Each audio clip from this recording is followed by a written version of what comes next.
Sa una wala jud mi naka-experience ani mga panghitabo. Karon na-experience na jud namo tinuod jud itong istorya sa mga ginikanan nga ma-experience na ninyo ang na-experience namo sa una. Tama jud ay sila. Mo na paminaw jud sa ilaha. Kay panagsara na sila magtambag og istorya pero masakitan pa ka.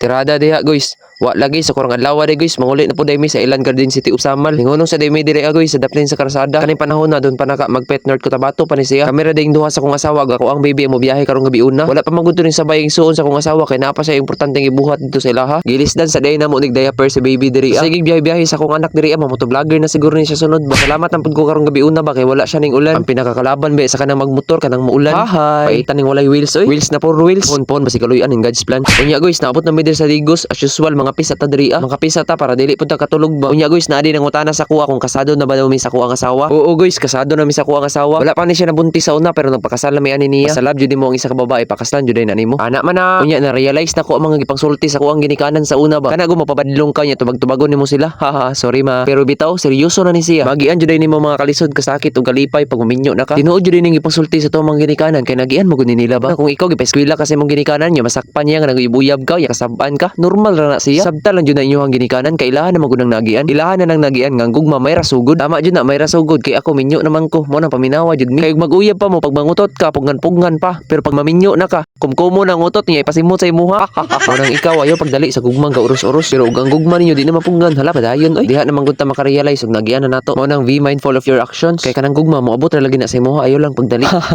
Kuya po kini makatambang ni tawhana una kuya buya ba ni sa high school sa una. Hala transition na ta. Nagpaabot na day mig barge diri guys. Kaluyan sa Ginoo naabot jud mi nga safety diri biyahe jud mi bisa gabi guys kay na 3 days na ko ka duty ba. Unsaon man nga nagsigir magugulan tapos sandalan dito sa bukid dili magihan tungod sa kadako sa sapa. 3 days pud ko dito sa magpit pero wala jud ako nakitaan sa Elias ba. Idol biya kayo to sa kuang manager nga si Christopher Oso. Ya guys ug nabot kani nga video palihog na lang kog like ug share no. Paki-comment na lang pud ko para makabalo ko kung asa din nabot nga video. Salamat kaayo.